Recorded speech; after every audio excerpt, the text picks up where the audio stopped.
नमस्कार, मैं सिरांधा आप सभी दर्शकों का अन्नदाता कार्यक्रम में स्वागत करती हूं। किसान हमारे देश के अन्नदाता हैं और वे ही हमारे देश के भाग्य विधाता हैं। ऐसे ही भारतीय किसानों को खेती बाड़ी से जुड़ी हुई बहुत सी नई लाभकारी जानकारियां देने के लिए हर रोज सुबह हम आपके साथ आते हैं। तो चलिए कार्यक्रम शुरू करने से पहले देखते हैं क्या है आज के अन्नदाता में। अपने राज्य में सरसों की खेती बड़े पैमाने पर की जाती है और इस समय किसान सरसों की कटाई में जुटे हैं। लेकिन सरसों की कटाई गहाई करते समय कुछ बातों को ध्यान में रखना जरूरी है, तभी उपज का अच्छा बाजार भाव मिलेगा।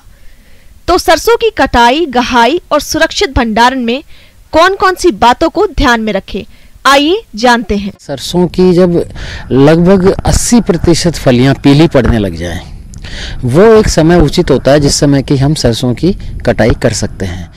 सरसों फसल की कटाई के लिए सबसे उचित अवस्था तब होती है जब 75% फलियां पीली पड़ जाती हैं और बीज में नमी लगभग 30 से 35% होती है। इस अवस्था में अंगुलियों के बीच दबाने पर अधिकांश बीज कठोर महसूस होते हैं और 30 से 40% बीज सुनहरे रंग में परिवर्तित हो जाते हैं, तभी कटाई करनी चाहिए। सरसों की कटाई सामान्यतः तेज धार वाली दराती से की जाती है। दराती से कटाई पौधों की जमीन से 15 से 60 सेंटीमीटर तक ऊंचाई पर ठूठों को छोड़ते हुए की जाती है। और कटाई करने के लिए वैसे तो हम लोग जो सामान्यतः हम लोग दराती काम में लेते हैं उसी से करते हैं। हालांकि आजकल रीपर वगैरह भी आ गए हैं, पर अभी हमारे किसानों की जोत जिनकी छोटी है तो वो लोग इसको काम में नहीं ले पा रहे हैं। बात यह है कि सरसों को अगर जब तक उसके पास में 20 से 35% नमी हो, उस स्थिति में अगर हम काट लेते हैं तो उसकी फलियों के फटने की रिस्क कम रहती है। कटाई करते समय लगभग 1 फुट ऊपर छोड़ करके और हमें कटाई करनी चाहिए, ताकि जो नीचे का ठूंठ है वो वहीं रह जाए और बाकी की पुलियां बांध करके हम सुखा सकते हैं। तो 20 से 35% की नमी के बीच में हम फलियों को जब नमी उसकी है उस समय उसकी कटाई करके छोटी छोटी पुलियां बांध करके उसको रख दें और उसके बाद उनको सुखाएं, ताकि वो जो उसका ओरिजिनल कलर है उस कलर में ड्राइनेस जब आ जाएगी तो उसमें आ जाता है। अब एक बार जब सूख जाती है 8 से 10 दिन तक अगर वो, उसके बाद में हम इसकी थ्रेसिंग करवा सकते हैं। थ्रेसिंग के समय दाने के अंदर जो है 12 से 20% के बीच नमी होनी चाहिए। अगर ज़्यादा सूखा रहा तो वो तड़क करके और दाना इधर उधर हो जाएगा। उसकी थ्रेसिंग करवा करके और उसके बाद दाने को फिर से सुखाएं और दाने को स्टोर जब करना होता है, स्टोर करते समय हमें विशेष ध्यान रखना है कि 8 से 12% तक नमी उसके अंदर होनी चाहिए। अगर इससे 8 से 12% से कहीं ज़्यादा नमी रही और उसको स्टोर किया गया तो उसमें कई प्रकार की फंगस और इंसेक्ट्स वगैरह का अटैक होकर के वो बीज जो है सरसों का वो खराब भी हो सकता है। बीज के रूप में तो काम आएगा ही नहीं आएगा, साथ ही साथ तेल की मात्रा पर भी इसका बहुत फर्क पड़ता है। भंडारण के लिए नमी की मात्रा बीजों में 8% होनी चाहिए। भंडारण के लिए सूखी और कीटनाशी से उपचारित बोरों को काम में लाना चाहिए। इसके बाद भंडार घर को साफ सुथरा करके कीटाणु रहित करें। इसके बाद सरसों से भरे बोरों को बांस या लकड़ी गुटकों या पटरों पर रखें। इस प्रकार से सुरक्षित भंडारण करके आने वाले दिनों में किसान भाई सरसों का अच्छा मूल्य ले सकते हैं। तो ध्यान रखें कि कटाई, भंडारण और थ्रेसिंग ये तीनों अपने आप में एक अलग अलग महत्वपूर्ण आयाम हैं, जिससे कि सरसों की पैदावार में निश्चित रूप से आप फायदा ले सकते हैं। स्टोर करते समय भी ध्यान ये रखने की बात है कि जो गोदाम है उस गोदाम में दीवार के एकदम सटा करके हम हमारे बोरों को नहीं रखें। अगर सटा के रखते हैं तो जो गोदाम के अंदर जो दीवारें हैं उनकी नमी से दाना खराब हो सकता है और नीचे जो है वो फट्टे होते हैं, उन फट्टों के ऊपर इनको रखें। नहीं तो ईंटों से लगा करके और लकड़ी के फट्टे लगा के या बल्लियां लगा करके उनके ऊपर आप बोरियों को रखें, ताकि वो सुरक्षित रहें और आपकी उसमें तेल की मात्रा में किसी प्रकार की कोई कमी नहीं हो और आपको ज़्यादा से ज़्यादा पैसा उसका मिल सके। किसान भाइयों, फसलों से अधिक उपज लेने के लिए जरूरी है कि आप फसलों में संतुलित मात्रा में खाद उर्वरकों का प्रयोग करें। तो किस प्रकार से करें संतुलित मात्रा में खाद उर्वरकों का प्रयोग, ताकि आपकी फसलों में किसी प्रकार की समस्या नहीं आए, इस बारे में जानकारी दे रहे हैं डॉक्टर अजीत सिंह। किसान भाइयों, आज मैं आप सभी को सब्जियों की खेती में पोषक तत्वों का प्रबंधन कैसे करें उसके बारे में जानकारी देता हूं। इस समय जो हमारी सब्जियां की बुआई या रोपाई की जाती है उनमें जो सब्जियां हैं मुख्य रूप से टमाटर, मिर्ची और कुकुरबिटेसी जो सब्जियां आती हैं, जैसे खीरा, और खरबूजे इन सब्जियों की बुआई से पहले हमें पोषक तत्वों का प्रबंधन करना बहुत ज़रूरी है। अगर हम सही से पोषक तत्व प्रबंधन नहीं करेंगे तो हमारा उत्पादन कम होगा। मृदा स्वास्थ्य प्रबंधन। किसान भाइयों, मृदा उर्वरता की बात की जाए तो ये जरूरी है कि खेती वाली भूमि से जितना पोषक तत्व पिछले फसलों उत्पादन के लिए हास हुआ है उतना ही पूर्ति हो, तथा वह भूमि जिसमें कम पोषक तत्व उपलब्ध हैं, उसकी भी जानकारी ज्ञात कर उसमें कमी पाए जाने वाले पोषक तत्वों की पूर्ति हो। और पोषक तत्व प्रबंधन करना ये एक पहली स्टेज होती है। सबसे पहले मैं बताना चाहूँगा किसान भाइयों को कि सबसे पहले अपना खेत की तैयारी करें। खेत की तैयारी करते समय उसमें 15 दिन पहले गोबर की खाद, जो ऑर्गेनिक खाद होती है, उसको खेत में डालें। डालने के बाद में उसको अच्छे से मिला के उसकी जुताई कर दें।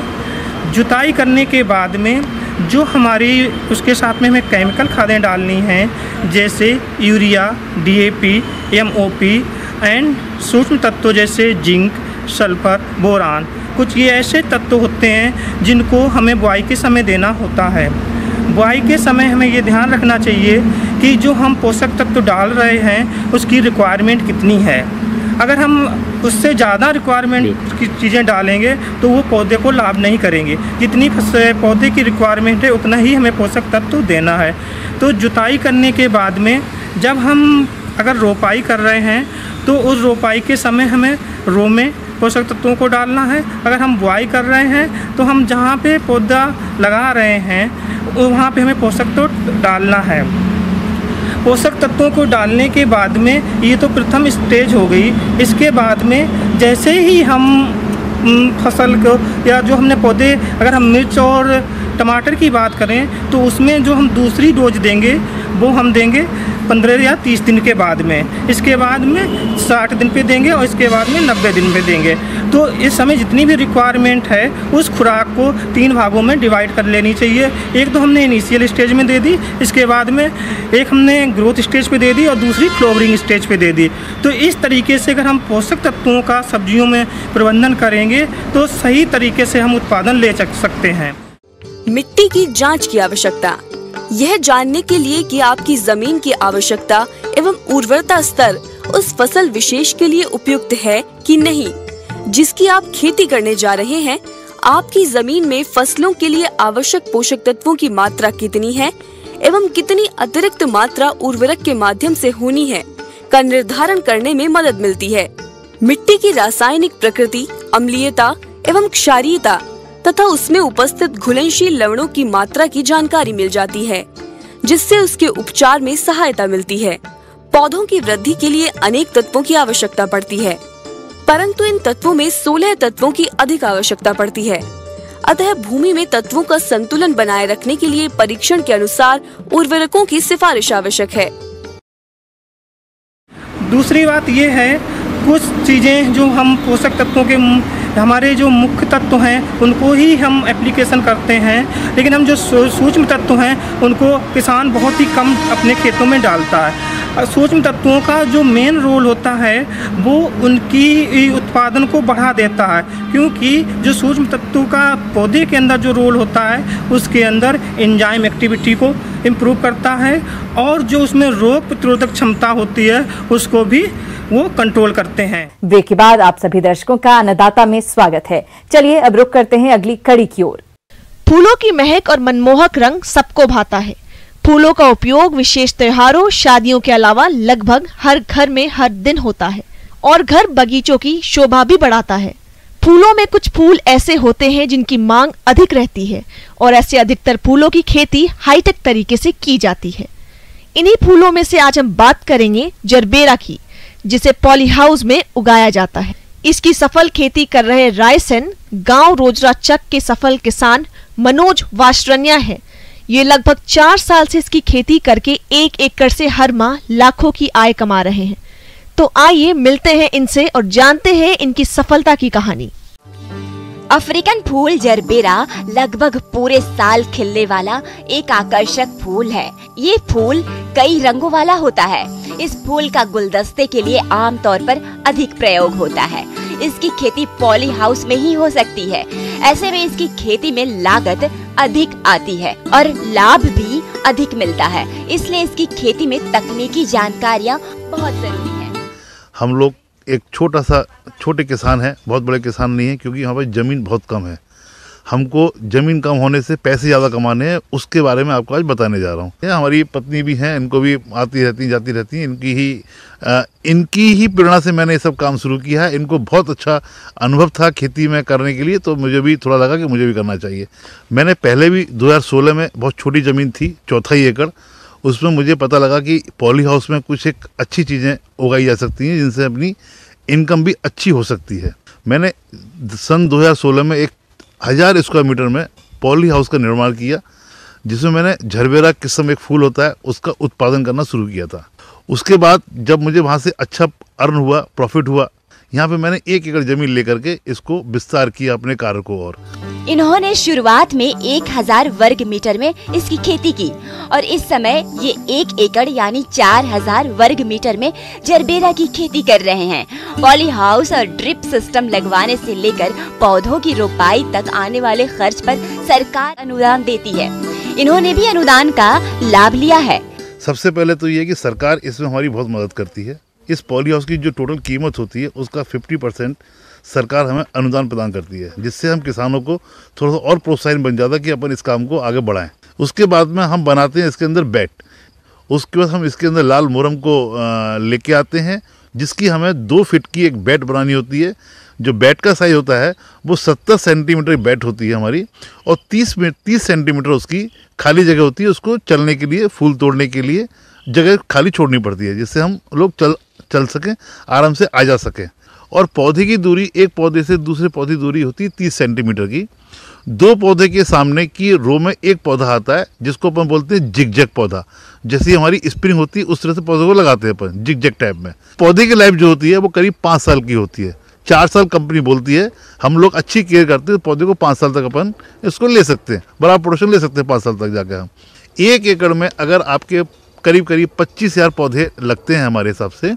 इसमें चूंकि अपन ने सबसे पहले पॉली हाउस बनाया, उसमें प्लांटेशन किया, जो टोटल कॉस्ट आती है करीब 33,76,000 रुपये कॉस्ट आती है स्ट्रक्चर की। 24,20,000 रुपये कॉस्ट आती है हमारे पूरे प्लांटेशन की, इंक्लूडिंग पौधे मिला करके। टोटल लागत आ गई मेरी ये 58 लाख रुपए के आसपास। 58 लाख में 29 लाख रुपए हमको सरकार अनुदान दे देती है, जो हमको वापस नहीं करना होता। 1 एकड़ में पॉली हाउस निर्माण, सिंचाई के लिए ड्रिप और पौधों की खरीद और रोपाई पर लगभग 58 लाख रुपए का कुल खर्च शुरू में ही आता है, जिसमें आधी राशि अनुदान के रूप में इन्हें वापस मिल गई। इस तरह पॉली हाउस, ड्रिप और प्लांटेशन पर इनका कुल खर्च 29 लाख रुपए आया। 29 लाख रुपए की टोटल लागत मैंने इसमें लगा दी। अब मुझे 5 साल तक इसी क्रॉप से मेरे को हर साल प्रोडक्शन मिलता रहेगा। 25,000 पौधे मैंने बताया था आपको, 1 एकड़ में पौधे लगाए जाते हैं। उन 25,000 पौधों से कम 2500 पौधे आपको, 2500 फूल पर डे आपको प्राप्त होंगे। ये डेफिनेट सत्य है और कंपनी वाला भी कहते हैं इसके लिए। इससे ज़्यादा ही हो सकते हैं, बट मैं कम से कम लेकर चल रहा हूँ। एक फूल की कीमत 2 रुपये 50 पैसे होती है, जो पर डे 6,250 रुपये की आपकी रेवेन्यू होती है। 1 महीने के मैं अगर गणना इसमें गुणात्मक करता हूँ तो 1,87,500 रुपये टोटल मेरी रेवेन्यू आती है। अब मैं इसमें खर्चा क्या करता हूँ, कम से कम इसमें 4 लेबर आपको चाहिए होती है 1 महीने में बराबर काम करने के लिए, जो 30,000 रुपये होता है। दूसरा खर्चा दवाई का, फर्टिलाइजर का, कीटनाशक का, जो करीब 25,000 महीने आता है, 55,000 रुपये। इसके अलावा आपका 200 रुपये खर्चा हो गया पन्नी का पर डे का, तो 6 खर्चा उसका हो गया अपना, पन्नी का खर्चा 6,000 रुपये का, और 5,000 खर्चा ट्रांसपोर्टेशन का। कुल मिलाकर के मेरा खर्चा हुआ 71,000 रुपये का। 30,000, 25,000, 55,000, 6,000 रुपये 61,000 और 5 टोटल खर्चा 66,000 का हुआ। 5,000 रुपये खर्चे आप और पकड़ सकते हैं, छोटे मोटे जो अनएक्सपेक्टेड होते हैं, आ गए या कर दिया। टोटल खर्चा 1 एकड़ में 70,000 रुपये का आता है। कमाई हमारी होती है 1,87,000 रुपये की। करीब 1,20,000 रुपये आपको हर महीने की बचत होती है, जो साल में जाकर के 14,40,000 रुपये, राउंड बोल दूँ तो करीब 15 लाख रुपये आप साल का कमा सकते हैं। 2 साल में जो हमने पैसे लगाए थे अपने 30 लाख रुपये, 29 लाख रुपये वो पूरे निकाल लिए। अगले 3 साल आपको 15 लाख रुपये से 45 लाख रुपये की अर्न हो गया, साथ में एक पॉली हाउस आपका टोटली फ्री हो गया, जो बहुत बड़ा अचीवमेंट होता है। इतनी कमाई इस क्षेत्र से और किसी कृषि में नहीं हो सकती अपन जो अपन नॉर्मल करते हैं। मैं चाहता हूँ किसान भाइयों कि आप इसको, अगर मेरी बात को सुन सकते हैं कहीं पर भी, तो आप भी इसमें इस पौधे को पॉली हाउस लगाइए। इसमें ना कि झरबेरा और भी कई चीज़ कर सकते हैं, वो आप मार्केट से जानकारी ले करके आप उसका अच्छे से उपयोग करके अपनी इनकम को बढ़ा सकते हैं। मैं बहुत संतुष्ट हूँ अपने इस काम से। संतुष्ट इसलिए भी हूँ कि मैं 5 साल से इस काम को कर रहा हूँ और उसको देखते हुए मैंने अपना कार्य को 4 गुना बढ़ा दिया और आगे भी बढ़ाने का मैं प्रयासरत हूँ। मौसम के अनुसार प्रबंधनों पर ही टिकी है आपकी खेतीबाड़ी, इसलिए मौसम पूर्वानुमान और उस पर आधारित साप्ताहिक कृषि सलाह इस प्रकार है। ग्रामीण कृषि मौसम सेवा भारत सरकार एवं ICAR केंद्रीय शुष्क क्षेत्र अनुसंधान संस्थान जोधपुर राजस्थान द्वारा भेजे गए मौसम पूर्वानुमान के आधार पर किसान भाइयों को सलाह दी जाती है कि आगामी दिनों में आंशिक बादल छाए रहने तथा वर्षा नहीं होने की संभावना है। आगामी दिनों में अधिकतम तापमान 34 से 35 डिग्री सेल्सियस और न्यूनतम तापमान 18 से 19 डिग्री सेल्सियस रहने की संभावना है। इस समय जीरे की फसल पकने की अवस्था पर है। ऐसे में फसल की कटाई करें और उपज को सुरक्षित स्थान पर रखें। किसान भाई सरसों की कटाई कर फसल को कुछ दिन धूप में सुखाने के बाद गहाई का काम करें।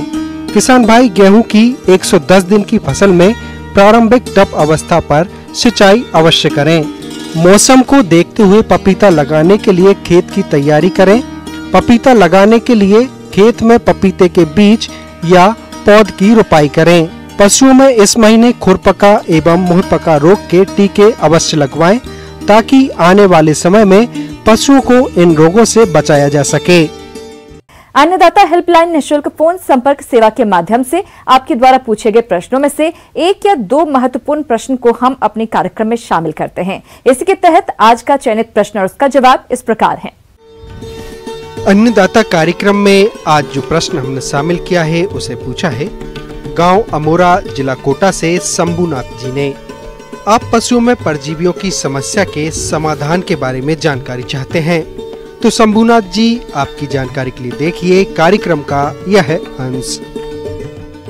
मैं किसान भाइयों से कहना चाहूँगा कि जो पेट के कीड़े होते हैं, अंतः परजीवी और बाह्य परजीवी जूं, इल्ली, गिचौड़ी ये हमें नज़र आते हैं, लेकिन अंतः परजीवी जो हैं पेट के कीड़े हैं वो हमें नज़र नहीं आते हैं और हमारा दूध उत्पादन में भी लॉस करते हैं, साथ ही साथ पशु का स्वास्थ्य में भी नुकसान करते हैं।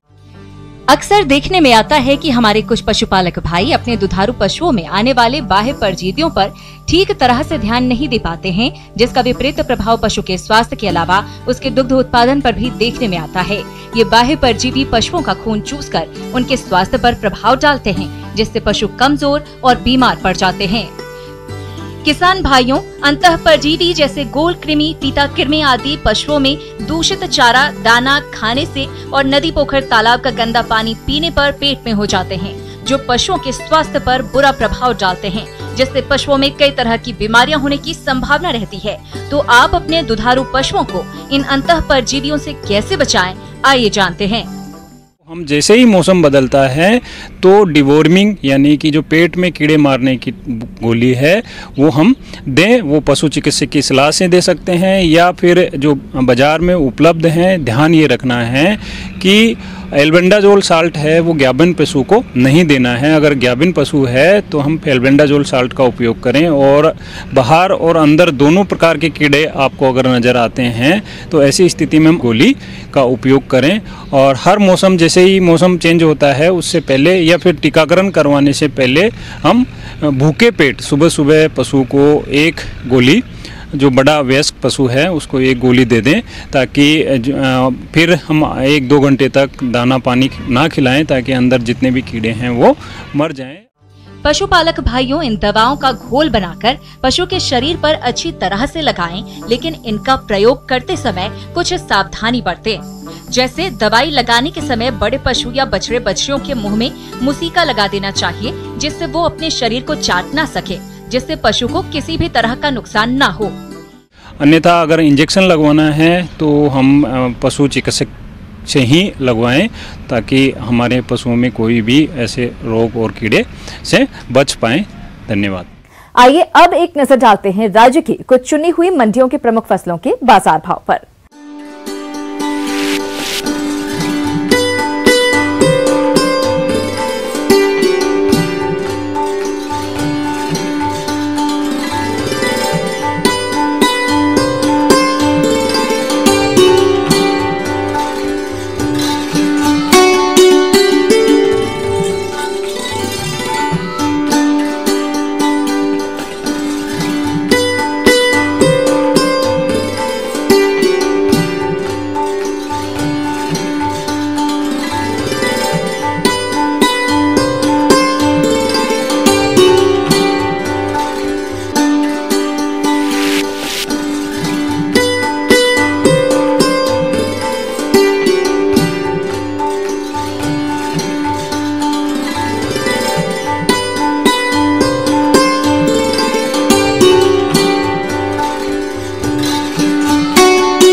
किसान भाइयों, अन्नदाता आपकी सेवा के लिए संकल्परत है। कृषि संबंधित समस्या और सुझावों के लिए आप हमें इस पते पर संपर्क कर सकते हैं। प्रोड्यूसर अन्नदाता, news 18 Rajasthan, Ramoji film city, Hyderabad 501512। साथ ही आप हमें ईमेल भी कर सकते हैं। हमारा ईमेल है p18annadatarajaasthan@nw18.com। इसके अतिरिक्त आप हमें निःशुल्क हेल्पलाइन नंबर 18004192-155 पर सोमवार से शनिवार सुबह 10 बजे से शाम 4 बजे के बीच संपर्क कर सकते हैं। किसान भाइयों, अब समय हो रहा है आपसे विदा लेने का, तो हमारी पूरी अन्नदाता टीम को दीजिए इजाजत। कल फिर आपसे मुलाकात होगी कृषि संबंधित कुछ और महत्वपूर्ण जानकारियों के साथ। नमस्कार।